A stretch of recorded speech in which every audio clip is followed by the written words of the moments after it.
Hello guys, nagluto nga pala tayo ng laing na gabi.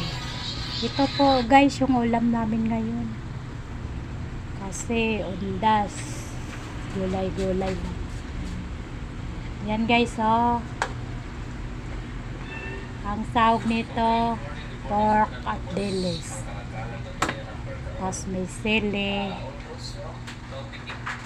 Kanina ko nga pala yan guys niluto.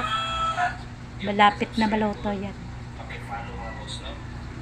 Yan. Masarap yan guys. Minsan lang ako nagaganito guys. Pag trip lang. Yan. Sino nakain ito guys? Subukan nyo. Masarap to. Yan. Ito na yan guys. Bye bye. Thank you for watching.